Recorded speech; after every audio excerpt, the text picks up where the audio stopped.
রমজান মাস শুরু হওয়ার আগে থেকেই, যথেষ্ট আগে থেকেই তওবা এবং ইস্তেগফার করতে হবে। কি করতে হবে ভাই?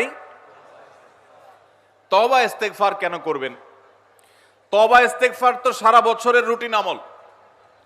রমাদানকে কেন্দ্র করে রমজান মাসকে যদি আপনি সঠিকভাবে ব্যবহার করতে চান, তাহলে কেন আপনাকে তওবা ইস্তেগফার করতে হবে? কারণ হলো তওবা এবং ইস্তেগফার এর মাধ্যমে আমরা আল্লাহর রহমতের উপযুক্ত হব।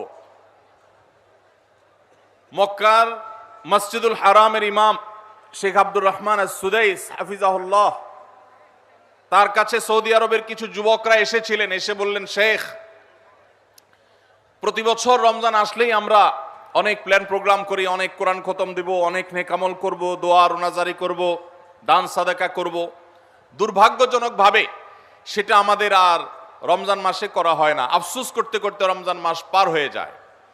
আপনি আমাদেরকে পরামর্শ দিন, কেন আমাদের প্রতি বছর জীবনে রমজান আসে অথচ সেটা সঠিক ব্যবহার করতে পারি না? তখন শেখ সুদাইস তাদেরকে বলেছিলেন, রমাদান মাসে ইবাদত বন্দেগী করতে পারা এটা আল্লাহর নেয়ামত, এটা আল্লাহর অনুগ্রহ, এটা আল্লাহর রহমত। যে রমজান পেয়েও ইবাদত করতে পারলো না, সে তো হতভাগা, কপাল পোড়া। এই হতভাগ্যের কাতারে সাধারণত সেই মানুষগুলোই পড়ে যারা আল্লাহর রহমতের উপযুক্ত না। আমরা নানাবিধ অপরাধে, নানাবিধ গুনাহ করে, নানাবিধ নাফরমানি করে আল্লাহর রহমতের উপযুক্ততা আমরা হারিয়ে ফেলেছি, যার কারণে রমজানের ইবাদতের তৌফিক হয় না।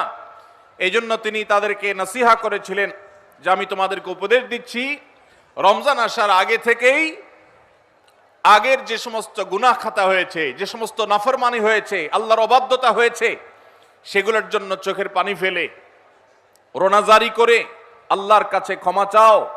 আল্লাহর কাছে ক্ষমা চেয়ে যদি আগের সবগুলোকে ভ্যানিশ করতে পারো, তাহলে আল্লাহর কাছে রহমতের উপযুক্ত হবে।